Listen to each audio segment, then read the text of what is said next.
পূর্বাস লাইফস্টাইলে আবার আপনাদের স্বাগত জানিয়ে আজকের ভিডিওটা নিয়ে চলে এলাম। আশা করি আপনারা সবাই ভালো আছেন।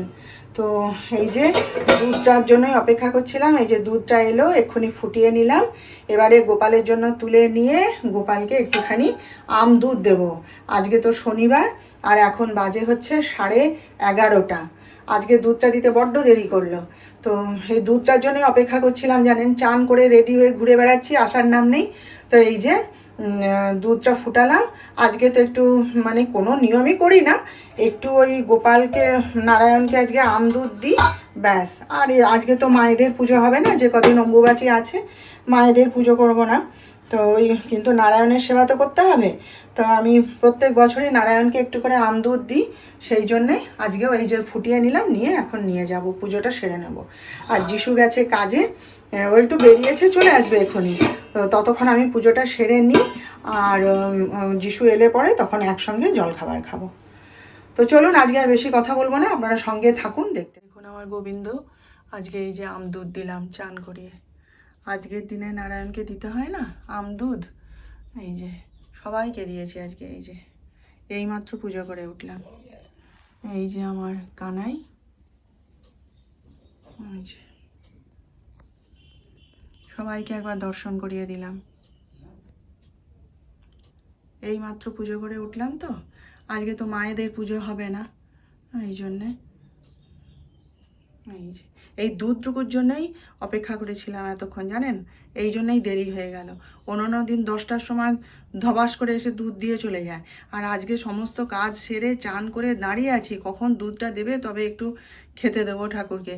সে তার আসেই না দিয়ে এই এতক্ষণে আসতেই সঙ্গে সঙ্গে এনে এই যে ভোগ দিলাম। আমাদের এখানে এই যে নবপ্রভাত সংঘ বলে একটা ক্লাব আছে আর কি, তারা এই যে স্বেচ্ছায় রক্তদান শিবির মানে অনুষ্ঠান করে আর কি। তো সেইখান থেকে আমার যিশুর নামে আজকে কার্ড এসেছে, এই দেখুন। ওখানে মেডিকেল ক্যাম্প হবে, তাই আমার যিশুর নামে আমন্ত্রণপত্র আজকে সকালবেলা এসে দিয়ে গেছে, আমার হাতেই দিয়ে গেছে। এই যে দেখুন, আমার ছেলের নামে কার্ড দিয়েছে, এই যে মাননীয় ডক্টর অর্ক চক্রবর্তী, দেখছেন। কার্ডটা হাতে নিয়ে যে কি আনন্দ লাগছিল না, বোঝাতে পারবো না। ডাক্তার সাহেব এসে যখন দেখবেন খুব খুশি হবেন। এই যে আপনারাও দেখে নিন ভালো করে, আপনাদেরকেও দেখিয়ে দিলাম।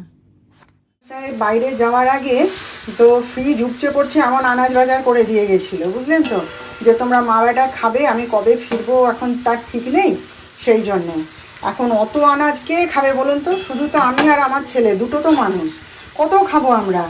তো যাই হোক, এখন কি করছি জানেন, এখন ডাক্তার সাহেব যখন ফিরে আসবে তখন তো ব্যাগ গুছাতে বসতে হবে, আর তো কটা দিন মাত্র বাকি আছে, এবার ব্যাগ গুছাতে বসতে হবে। সেই জন্যে আর সেই বা এসে আর কত খাবে। এইবারে আমি কি করছি, এই যে আলু ছাড়াই বাঁধাকপি বানিয়ে নিচ্ছি। যদিও এটা আমার খাওয়া খুব একটা মানে কি নয়, বারণই প্রায়, তো তবুও একটুখানি খেয়ে নেব, নইলে শেষ করতে হবে তো, ওই জন্য আলু ছাড়াই বানিয়ে নিচ্ছি। ওই একবারে বেশি করে বানাচ্ছি, দুবেলায় করে মা বেটা খেয়ে নিচ্ছি, এইভাবে শেষ করছি, জানেন। আর এই যে এখানে একটুখানি বিউলির ডাল বেটে নিলাম, এই যে আমার ঘরে তো সবাই ভালোবাসে, তো একটুখানি বিউলির ডাল বেটে নিলাম, বড়া করে দেবো আর কি।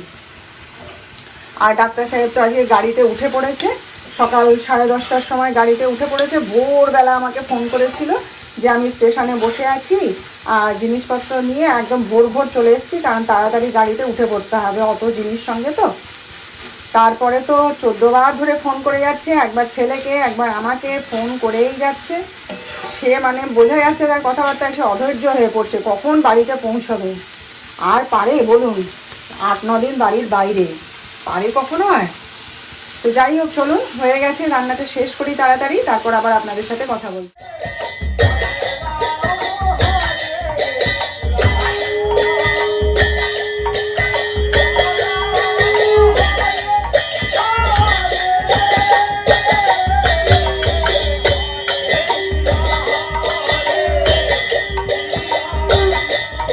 বসিয়ে দিয়ে এলাম, 9:30 বাজে।